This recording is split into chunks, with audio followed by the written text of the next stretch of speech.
Alright, so in the previous video we went through the method of the product rule for finding the derivative of functions that were the product of two functions. So for example, f of x and g of x. Now, and one of the things that we looked at was at functions of the type f of x over g of x.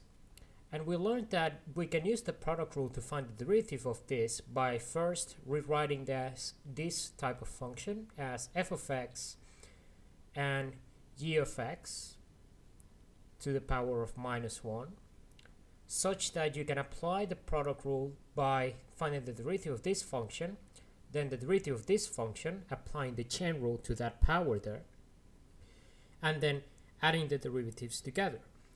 Now, in this video, what I want to talk about is another method called the quotient rule, which applies directly to this form of the function, and it is written in the following way. So we're going to have the derivative expressed as follows.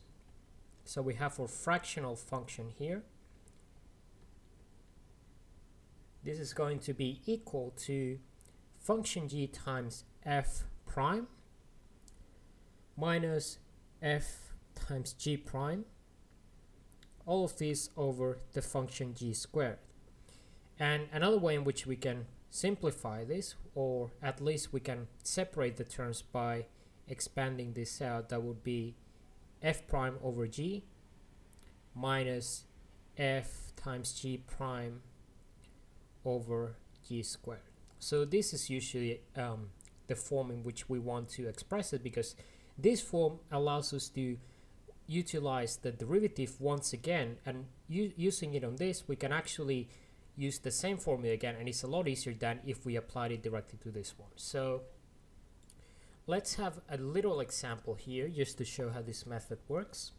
So the function we're given is the following. We have 3x squared over 5x cubed plus e to the minus x.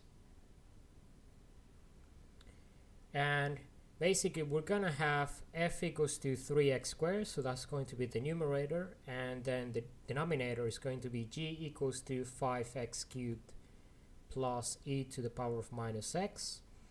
And now we're going to have f prime equals to 6x, and g prime is going to become 15x squared minus e to the power of minus x, because we're using the chain rule here to find the derivative of each of these.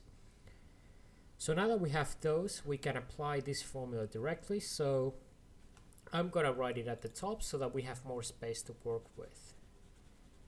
So I'm just going to move up a little bit, and I'm going to erase this as well. So what we are going to have is the following: dy over dx is going to be equal to 5x cubed plus e to the power of minus x times 6x minus 3x squared times 15x squared minus e to the power of minus x.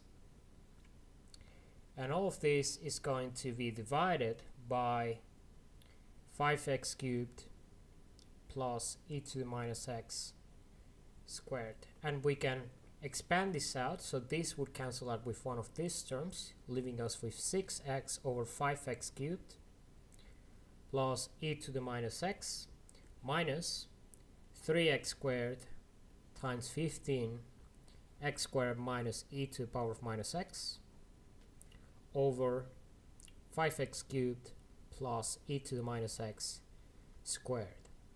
So it isn't such a complicated method after all. I mean, as long as you find the derivatives of f and g individually, and then you just apply the formula in the order that it is given, you can pretty much derive expressions that are also going to be fractional functions like this, but at least it gives you an idea of what the derivative is going to behave like. And similarly, we could have used the product rule. So just to illustrate how we would use the product rule in this case, let's try to solve the same problem.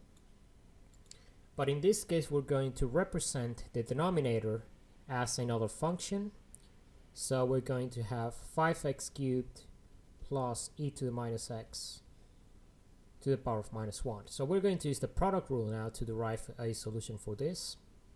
So this is going to be f, this is going to be g. So what is f going to be? Well, f is just going to be 6x, and g prime is going to be minus 5x cubed plus e to the power of minus x to the power of minus 2. Because we're employing the chain rule, that means that we have to subtract 1 from the power, and then all of this is going to be multiplied by the derivative of the inside, which is going to be 15x squared minus e to the power of minus x. So now that we have these two things, we can just apply the product rule, which tells us that we're going to have f prime times g plus g prime times f. So let's move up here.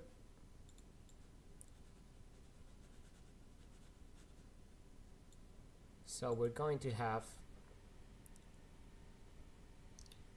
f prime times g. What is that going to be equal to? Well, f prime times g is going to be 6x, 5x cubed plus e to the minus x.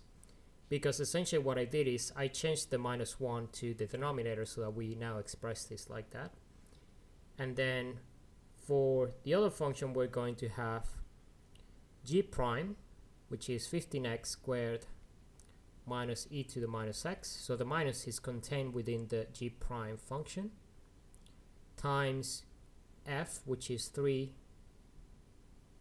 squared, and all of this is going to be over this function, which is to the power of minus 2, but we can put in the denominator as follows. And you notice immediately that because we can just change the ordering here, this is the exact same solution that we obtained using the quotient rule. In fact, the product rule might actually be a lot more efficient, and it might actually be faster in some cases, depending on the functions that we're given. It is just a matter of choice, really. There's really no distinction between the product rule and the quotient rule.